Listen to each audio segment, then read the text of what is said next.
Público, Victoria Rodríguez, y déjenme le doy la bienvenida a dos grandes amigos, a quienes no tuve la oportunidad de ver desafortunadamente en mi visita a México, pero que sé muy pronto podremos estar juntos. Le doy la bienvenida a Meme Yamel, gran periodista, colaboradora de Sin Censura, nuestra querida corresponsal. Meme, ¿cómo te va?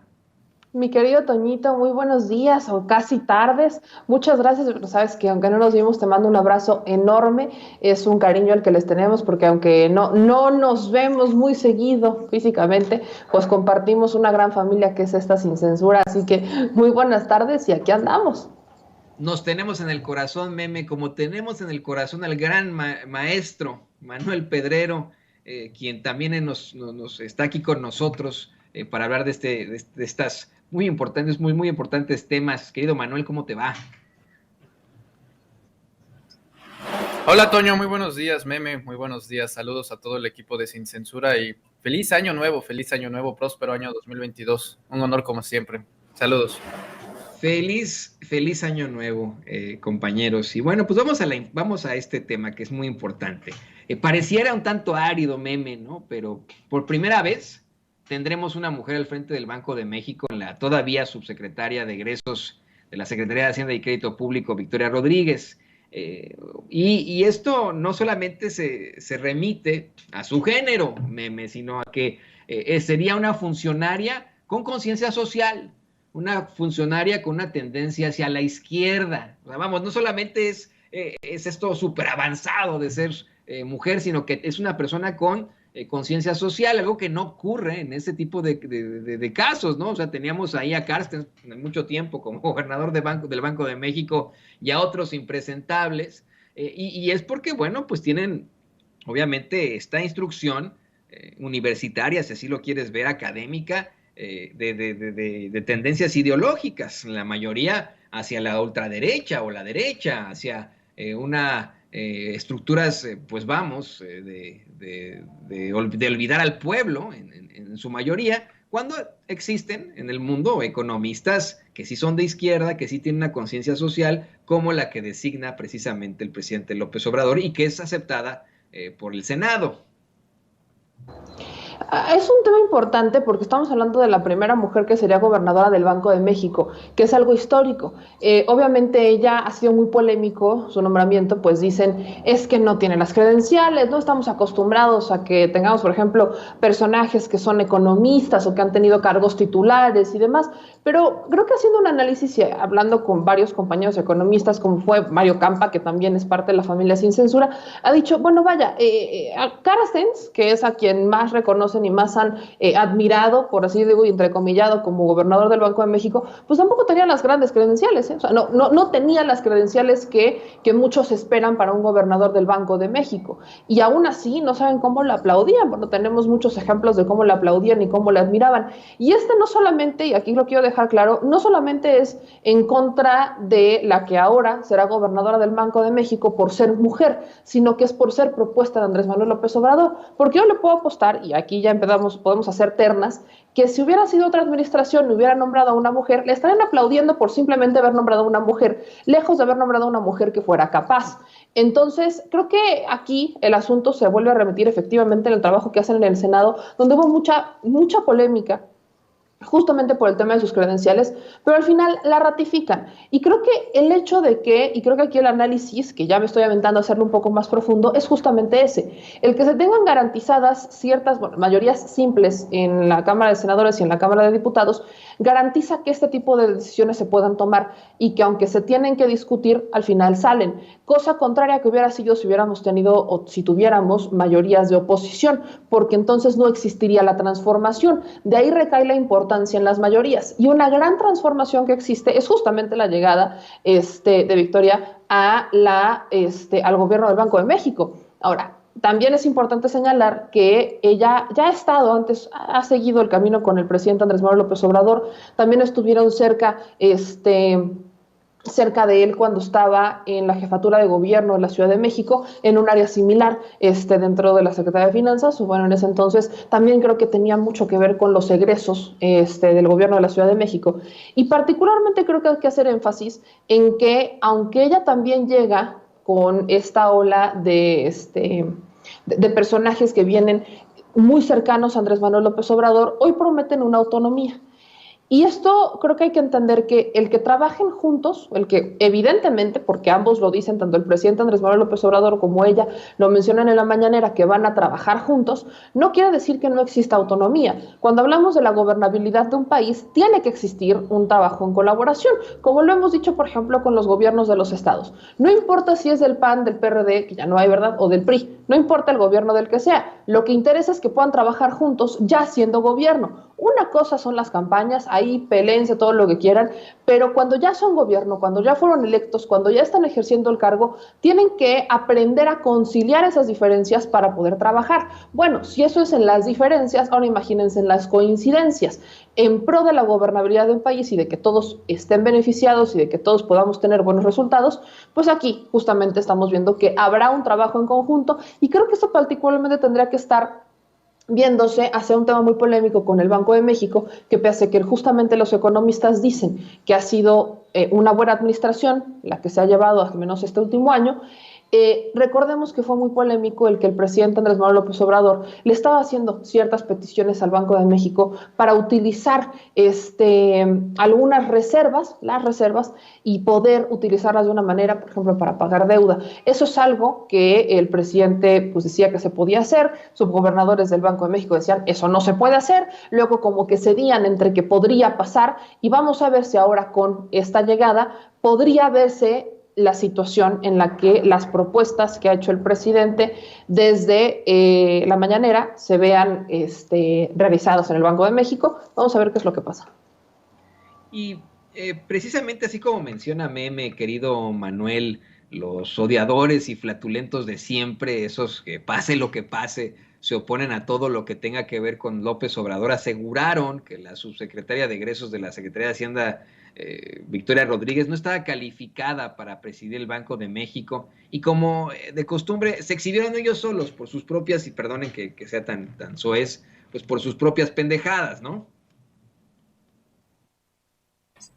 Sí, Toño, yo coincido totalmente con el análisis de Meme y pues es que al final todo se reduce a los últimos 20 años en la cual ha funcionado los organismos autónomos y los desconcentrados, uno de los más grandes e importantes desde luego que es el Banco de México.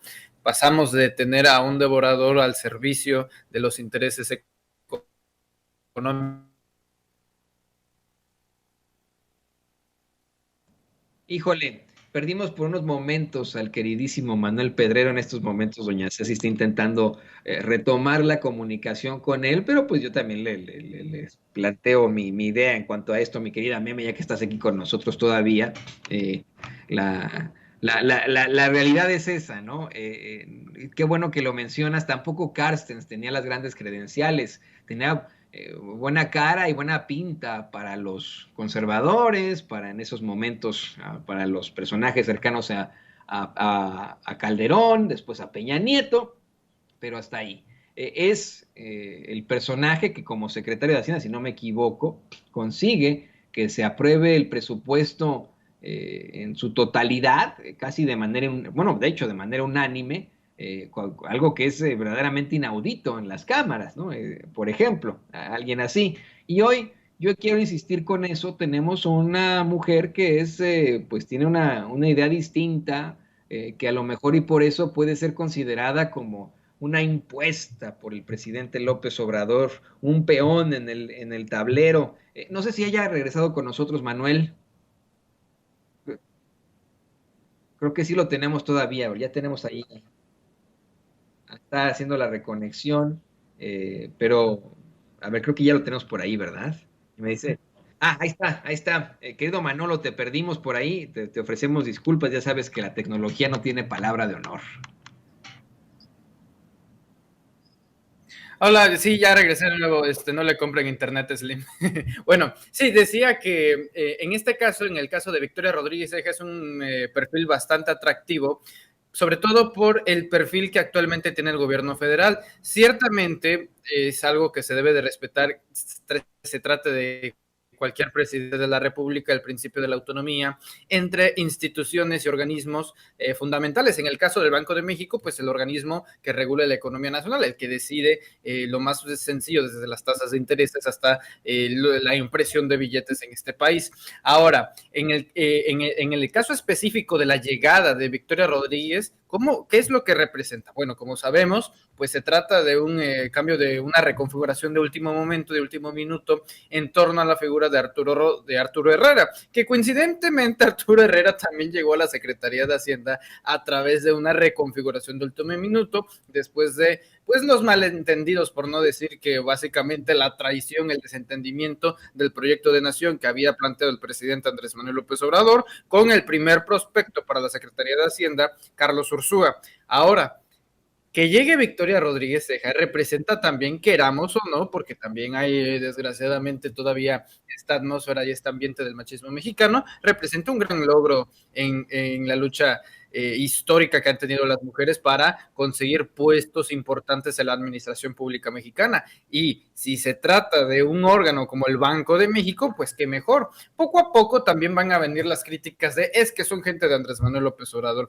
Bueno, ese argumento es tan ridículo porque la propia Constitución es quien permite al presidente enviar, ya sea en los casos de, por ejemplo, la Suprema Corte de Justicia de la Nación o el Fiscal General de la República, enviar al presidente, en este caso el titular del Ejecutivo, ternas para que sean los otros poderes quienes seleccionen quiénes van a ser estos personajes que van a comandar dichas instituciones. Victoria Rodríguez Ceja creo que va acorde, va en la misma sintonía, en la misma frecuencia de la conciencia social, de políticas económicas que alimenten y retroalimenten la base piramidal social y bueno, que no vele por los intereses de los potentados, que nada más sea este pensamiento que lo ha expresado 1,000,000 de veces el presidente López Obrador en la mañanera, de que si hay mucha agua arriba va a gotear para abajo. Ya no puede ser así, y creo que la muestra perfecta es que del pues hoy se haya dado un énfasis especial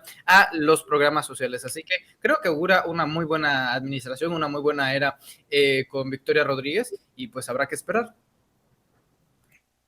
Vamos a cambiar un poco de tema, queridos compañeros, un poco y no, porque seguiremos hablando de cuestiones de Hacienda y además de la última determinación del Tribunal Electoral del Poder Judicial de la Federación. Meme, para muchos fue inconclusa esta determinación. Sí, en efecto, dan a conocer que el Instituto Nacional Electoral tiene que realizar la consulta de revocación de mandato sí o sí, que no tiene atribuciones para suspenderla, pero dan a conocer también que en esto hay una intervención también de la Secretaría de Hacienda, que la Secretaría de Hacienda tiene que observar lo que está ocurriendo aquí. De hecho, en la mañanera, nuestro compañero Carlos Guzmán, otro colega de la conferencia, pues plantea que si la Hacienda va a tener que darle dinero al INE, que si eso fue lo que determinó el Tribunal Electoral. El secretario de Gobernación, Adán Augusto López, dice que no es así. Explicó que, lo único que se determinó es que si consideran que necesitan apoyo externo, pueden solicitarlo a la Secretaría de Hacienda, misma que puede decirle sí o que no, querida Meme. Incluso aquí tenemos que precisar cuál es realmente la resolución que da el tribunal. Si bien todavía falta la final, que viene por cargo de la Suprema, el tribunal le dice al INE que no tiene, que no es pretexto el que no exista presupuesto para suspender la revocación de mandato. Ese es un primer punto importante. Dice, eso no es justificación. La única justificación que tiene legal para suspender el proceso de revocación es que no se juntara el 3% de las firmas. Esa es la única. No hay otra. No es un tema presupuestal y demás. ¿Qué es lo que dice también el tribunal? Que el INE tendrá que hacer un ajuste presupuestal pensando en la austeridad y en la eficacia y que obviamente se garantice la democracia, y que de no tener, que aún así de haber hecho el ajuste presupuestal, de haber llegado a las últimas consecuencias del ajuste presupuestal y entonces todavía no tener dinero para cumplir con el revocatorio, entonces sí, hablarle a la Secretaría de Hacienda. Y la Secretaría de Hacienda está obligada a responder de forma inmediata. Eso es lo que dice. ¿Cuál es el problema en el que estamos ahorita?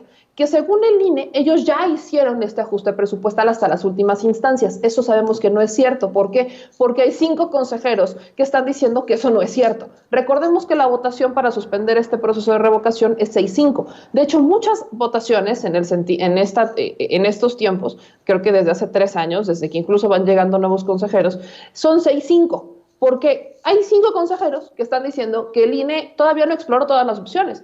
No solamente las opciones de a dónde van a recortar presupuestos, sino las opciones de cómo hacer una revocación más barata, que es lo que les faltó y lo han dicho Martín Faz, lo ha dicho Carla Humphrey, al menos de ellos dos los he escuchado decir, es que no se llegó, cada uno de nosotros estuvo analizando cómo hacerlo todavía más barato y eso todavía no se llegó a tocar en el Consejo General del INE.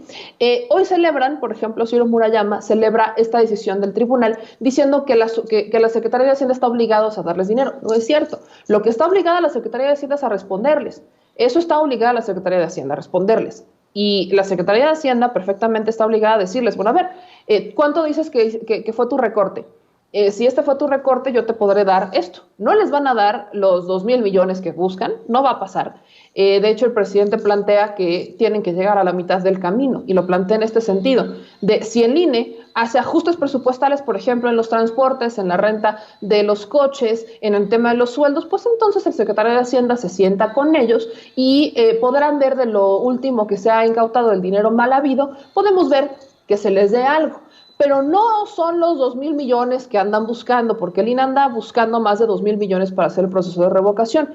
En el INE insisten en que de no haber tomado la decisión de suspender el proceso de revocación, no se habría dado esta resolución que obliga a la Secretaría de Hacienda, que obligaría a la Secretaría de Hacienda a darles dinero porque no lo está haciendo. Entonces, sigue siendo un tema de poder, como una lucha entre poder, en donde hay un berrinche por parte de los consejeros, por parte de 6 consejeros, que insisten en que no se ha hecho todo lo posible por hacer un proceso de revocación más barato, ¿no? O sea, más que insisten en que ya hicieron todo, que ya hicieron absolutamente todo y que no hay nada más que hacer. Y hay 5 consejeros que nos dicen que todavía pueden hacer más. Entonces, para que la Secretaría de Hacienda les responda, primero tendrían que hacerle caso a estos 5 consejeros, todavía hacer un plan de austeridad más profundo, mucho más amplio, para entonces ver si la Secretaría de Hacienda puede darles dinero y que no se afecten las prioridades de la transformación. Ese es el panorama completo. No es nada más lo que está diciendo Ciro Murayama o Lorenzo Córdoba, que están celebrando esta decisión. No, el panorama completo es que primero tendrían que agotar todas las opciones antes de que el secretario de Hacienda les responda, porque lo que podría pasar en este momento es que el secretario les puede responder que todavía no han agotado todo el proceso de austeridad o que no han agotado todo el proceso, porque si alguien puede conocer las cuentas y cuánto dinero tienen asignado para cada quien, es la Secretaría de Hacienda, perfectamente les puede decir todavía no han hecho un plan de austeridad, e incluso si les diera dinero, no les van a dar estos 2,000 millones, lo que obligaría a INE a hacer un ajuste presupuestal más grande, porque el pretexto ya no existe. El pretexto es, no hay dinero. Bueno, el tribunal les dice, el que no tengas dinero no es pretexto para no hacer la revocación de mandato, así que habrá ajustes que se tendrán que hacer con todo y que Hacienda les dé dinero, porque así como que les vaya a soltar 2,000 millones de pesos, no lo creo. Así es.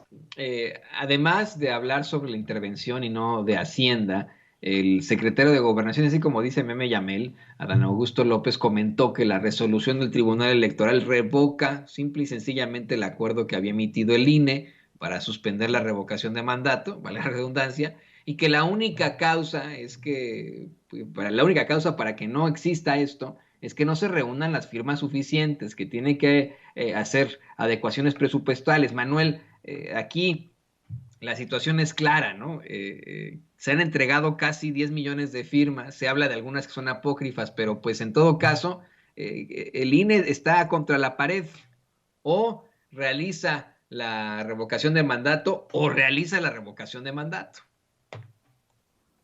Y si no lo hacen, se meten ya en problemas legales. Más de 200 asesores y ninguno les dijo que si no hacían sus obligaciones, porque al final de cuentas es un trabajo para el cual están siendo remunerados en una institución autónoma, pues pueden ir a prisión, así de fácil.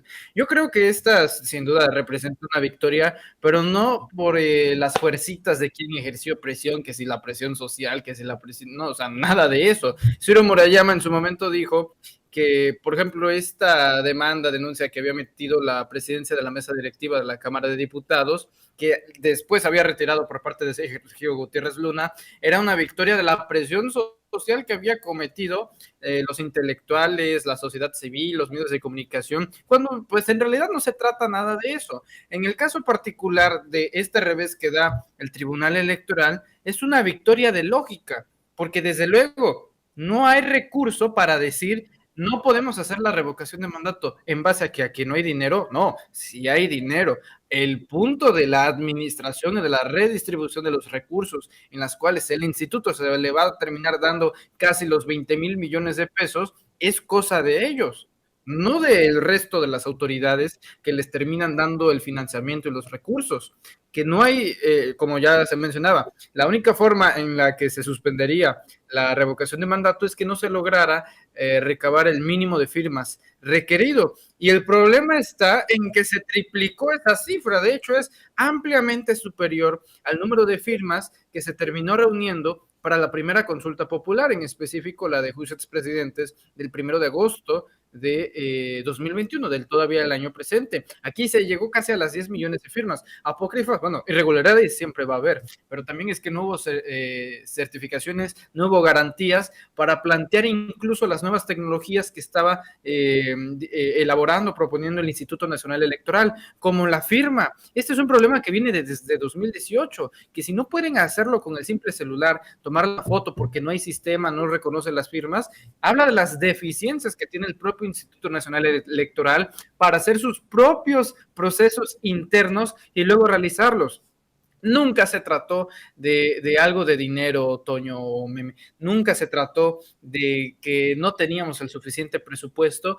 Es una confrontación ya directa de una institución de por sí facciosa contra el presidente de la República en específico. Y yo diría que estas acciones vienen demostrando un hecho bastante sencillo. El presidente López Obrador ha demostrado tener razón en la eventualidad de la llegada de la reforma electoral.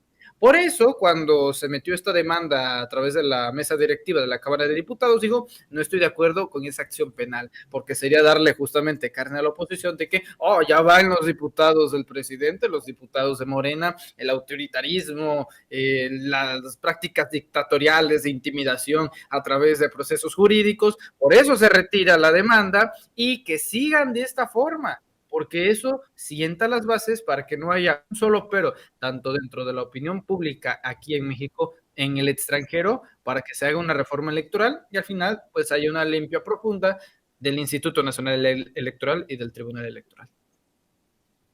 Y bueno, le pido a don David que nos grabe con esto, compañeros, ya para cerrar en el último de los temas de esta muy interesante y candente mesa de análisis.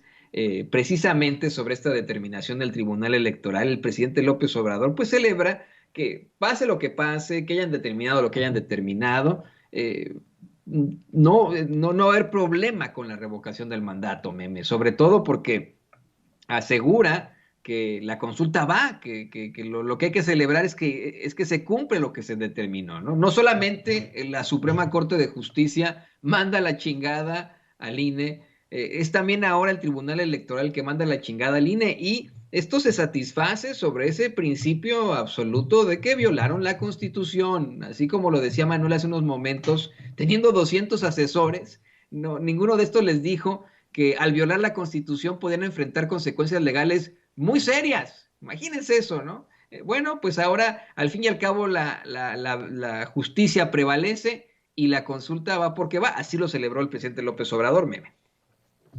De hecho, sí, el presidente ha insistido en que la consulta va, ya sea si no es con el INE, lo hacemos a través de la organización ciudadana, si no es de esa manera, pues entonces le pagamos a unas encuestadoras para que al menos se haga el sondeo, unos vía telefónica y otros a través de campo.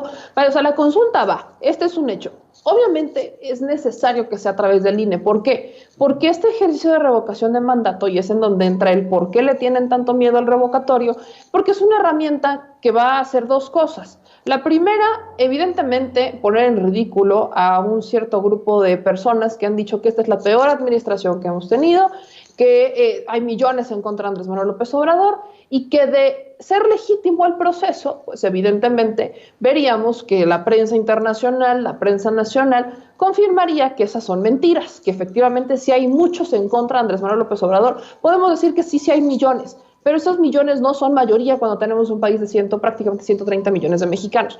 Así que sí hay millones, pero no son todos, no son mayoría, lo que le sigue dando legitimidad a la administración para que siga tomando decisiones que van a satisfacer a la mayoría poblacional. Por supuesto que es un gobierno de transición en donde se han tomado decisiones que no benefician a estos millones que están en contra, claro, pero siguen siendo minoría. Entonces, se habla mucho de que este gobierno tendría que haber gobernado para todos y lo que quieran. Bueno, sí, me encantaría, pero hay muchas cosas en las que se tenían que hacer ajustes y se tenían que eliminar privilegios. Y eso es parte de la transición, es parte de cambiar el peso que está dentro de la balanza. Pero además, con el ejercicio de revocatorio organizado por el INE, se le está enseñando al pueblo, porque hay que decirlo, somos ignorantes en cuanto a los procesos electorales. ¿Por qué somos ignorantes? Porque el Instituto Nacional Electoral no ha sabido acercársele a la gente, porque se lo ha dejado a los partidos políticos y la estrategia de promoción de democracia del INE ha recaído en documentales de Enrique Krause, libros de distintos escritores fieles a la misma idea, y al final eso es lo único que ha hecho el INE. Yo pregunto, ¿cuántos de ustedes han visto uno de estos documentales del INE en donde hablan sobre la democracia? ¿Cuántos de ustedes han leído uno de estos libros del INE que pagan muchísimo dinero, no solamente para la creación, la impresión del libro, sino también para buscar al autor? Lo hacen de a doble. ¿Cuántos de ustedes han recibido este libro? Porque yo no he recibido ninguno. Y yo, si no hemos recibido ninguno nosotros, yo me imagino las personas que, por ejemplo, viven en Minatitlán o quienes viven en Olintla. No me imagino si ellos recibieran uno de estos libros. Evidentemente no. Tampoco es algo que sea materia de las escuelas, por ejemplo, porque la forma en la que la SEP ha trabajado con el INE, pues ha sido como que muy por encimita, como si fuera pan tostado y les dan una embarradita de crema de cacahuate, por ejemplo. Entonces, no, el INE no ha sabido acercarse a la gente y por eso somos ignorantes a la hora de votar. Por eso es que, lamentablemente, le dejan a los partidos políticos toda esa estrategia y tenemos muchas personas que no salen a votar porque no confían. Y si no confían ni siquiera en el árbitro electoral, bueno, imagínense si van a confiar en un partido político. Así que al darnos esta herramienta a los ciudadanos, nos están enseñando un caminito de cómo tenemos que seguir el caminito para sacar a los gobernantes que no estén haciendo bien su trabajo. Recordemos que la propia Margarita Zavala decía que esto no podía ser porque entonces íbamos a tener durante 3 años a un presidente haciendo campaña. Pues miren, si prefiero un presidente que durante 3 años, con tal de quedarse otros 3, le chingue, a que se la pase 6 años viviendo en casas de las lomas y viviendo en una mansión como es Los Pinos y siendo feliz por la vida con una impunidad flagrante, y que al final, cuando ya por eso del 5.º año, pegándole al 6.º, empiece a hacer cosas. ¿Por qué? Porque quiere que su partido continúe para limpiarle las cuentas. Prefiero 1000 veces la primera opción, de un gobernante que sepa que a los 3 años existe la posibilidad de que lo puedan sacar para que le esté chingando desde el principio. Lo prefiero. Entonces, si estamos en ese escenario, la ciudadanía tiene esta herramienta, tenemos el poder en nuestras manos, pero hay que aprender a utilizarlo. De ahí que muchas personas digan, es que no estoy de acuerdo con el proceso porque yo quiero que se quede el presidente. Sí, pero parte de la transición es aprender que el poder lo tiene el pueblo. Y si nosotros tenemos el poder, si nosotros ejercemos, lo aprendemos a usar y no lo soltamos, entonces podemos garantizar que vengan gobiernos que le sigan respondiendo al pueblo. Ese es el tema. Creo que es de las grandes lecciones que va a dejar este presidente, aunque muchos no estuvieran de acuerdo con él. Manuel, ya también para cerrar, ¿qué podemos esperar ahora de esta resistencia del INE a la revocación del mandato? Ya se opusieron en la Cámara de Diputados, se opusieron ellos en sus sesiones extraordinarias, deciden aplazarlo, los manda a la chingada tanto la Suprema Corte de Justicia como el Tribunal Electoral. ¿Cuál podría ser ahora el nuevo paso del Instituto Nacional Electoral, encabezado por un Lorenzo Córdoba, por un Ciro Murayama, ante pues esta necesidad que tienen desde el conservadurismo, desde la ultraderecha, esta necesidad absoluta de detener esa revocación del mandato. Tendrán que ceder, Toño, tendrán que ceder de una manera u otra porque ya no se van a estar enfrentando a nada más declaraciones en la conferencia mañanera del presidente Andrés Manuel López Obrador, sino que a su par también vendrá lo más importante, el juicio público. Ese juicio, Toño, va a ser ineludible. Y creo que el propósito de todo esto, de hecho, rememorando y citando aquí a Jorge Cepeda Patterson, él recuerda que en una biografía que hacía de Andrés Manuel López Obrador, cuando él era más joven, entre sus 20, 30 años, él recuerda que los ejercicios de consulta para Andrés Manuel, así lo narra en su libro Los Suspirantes, para Andrés Manuel López Obrador, solamente es confirmar algo que él ya siente que debe ser. En el caso de la revocación de mandato, él sabe muy bien que va a salir sumamente ratificado, pero de una manera exponencial. A corto plazo, pues los costos políticos sería un presidente bastante fortalecido, una oposición que muestra que está sumamente debilitada, la opinión pública señala que obviamente el presidente López Obrador tiene 7 de cada 10 personas que lo aprueban, al mismo tiempo eso reflejaría una campaña a todas luces de los medios de comunicación, participe la gente o no en la consulta, pero él creo, ve el futuro. Él ya está convencido de que el ejercicio de revocación va a salir perfectamente bien, o sea, es básicamente pasar desnudo sin ningún metal bajo los rayos X. El punto que quiere Andrés Manuel es el futuro para que quede el precedente. No es para él en sí la revocación de mandato, sino para la investidura presidencial, para quien ocupe en el futuro el cargo de presidente de la República. Una vez establecido ese precedente, con que se juegue una vez como pretende ser en este año de 2022, con que se juegue solamente una vez, eso es inevitablemente la forma en la que la oposición ahora tendrá que, debido a las condiciones, tendrá que jugar de forma obligada. Por eso no estuvieron promoviendo la revocación de Andrés Manuel, porque sabían que iba a perder muy fácilmente, no tenían la más mínima oportunidad. En cambio, si jugaban, estaban avalando el ejercicio para un futuro en caso de que, por alguna loca razón, un presidente del PRI, del PAN, ya ni decimos del PRD, volviera al poder, pues tendría que aplicarse la revocación de mandato. Ahora que ya está dentro de los términos constitucionales, eso es un hecho. Una vez establecido el precedente, no hay vuelta de atrás. Lo que más le interesa de que se realice este ejercicio al presidente López Obrador es el futuro. El presente lo tiene bien dominado y la oposición, bueno, es simplemente lo meta institucional. Ya no pudieron hacer nada entre los partidos políticos, así que ahora el único jugador que queda es el árbitro. Y ya el árbitro, pues está nada de ser derrotado, así que, ¿qué otro jugador queda en la cancha de juego? Nadie. Se va a terminar de hacer, guste o no. Así es, querido Manuel, creo que te perdimos por ahí, pero yo estoy totalmente de acuerdo contigo. Al fin y al cabo tendrán que ceder, tendrán que saber pues cuál es la opinión del pueblo, tendrán que seguir lo que les pide el pueblo. Y es un pueblo que está absolutamente politizado, que los está fiscalizando con mucha fuerza. Querido Manuel, ¿por qué no nos compartes tus redes sociales? Yo también, Meme, la forma en la que la gente puede estar en contacto contigo, pueden seguirte en tus redes sociales. Cuéntanos, querido Manuel. Claro, Toño. Bueno, antes que nada te envío un fuerte abrazo, feliz año nuevo, igualmente a mi meme querida, fuerte abrazo, cuídense bastante, feliz año nuevo, próspero año 2022 y bendiciones a todo el chat que nos ve y que nos escucha, que sea un año bastante fructífero y lleno de bendiciones. Pues nada, nos pueden seguir como siempre a través de nuestro canal de YouTube, Manuel Pedrero, y luego los invitamos a que se suscriban y que no se pierdan a las 4 de la tarde, que activen la campanita y no se pierdan a las 4 de la tarde las transmisiones diarias que hacemos en Sin Máscaras junto a nuestro querido Hans Salazar, donde ahí damos noticias a lo loco, así que ahí los esperamos en Sin Máscaras a las 4, Otoño. Un abrazo para ti, querido Manuel Pedrero, como un abrazo que le mando muy, muy cálido a mi queridísima Meme Yamel, a quien espero ver muy, muy pronto, ya en estas, pues, formas en las que podemos estar yendo y viniendo. Meme, también, por favor, compártenos tus redes sociales, compártenos tus canales para que la gente esté muy, muy pendiente de tus espacios. Muchas gracias, Toñito, yo a ambos y a toda la audiencia de Sin Censura, mi querida Ceci, a Don David, a toda la familia de Sin Censura. Les mando un abrazo muy grande y que pasen un excelente fin de año. Viene un año muy grande, con mucho trabajo, con mucho cariño y bueno, ya saben que todo el amor para esta familia que estamos aquí dentro de Sin Censura. Y bueno, pues a mí ya saben que me encuentran en todas las redes sociales.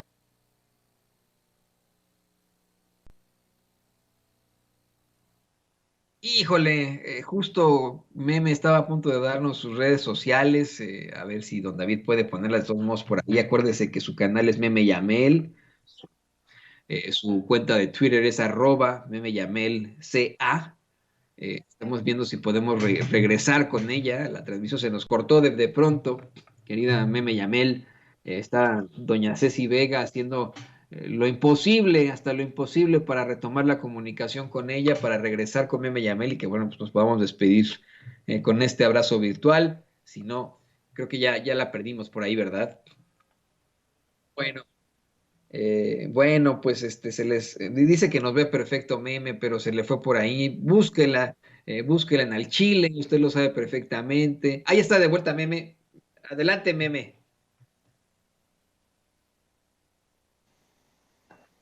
Ya parece que ahí se nos congeló un poquito, digo, yo lo seguía escuchando, yo lo seguía viendo perfecto, pero bueno, como les decía mi Toñito, y muchas gracias y una disculpa, no sabemos qué pasó, ya sabes, con estas cosas dirían las mamás del hombre blanco, nunca se sabe. Pero bueno, les mando un abrazo a todos y ahora sí me despido y estamos en todas las redes sociales como @memeyamelsa, no hay pierde. Muchas gracias, Toñito, un beso a todos. Gracias a ti, Meme, gracias a Manuel Pedrero y gracias a usted por participar en esta muy interesante y fuerte mesa de análisis. Les mando mi corazón, mi cariño a Meme, a Manuel y a usted, público consentidor que nos ve y que nos escucha.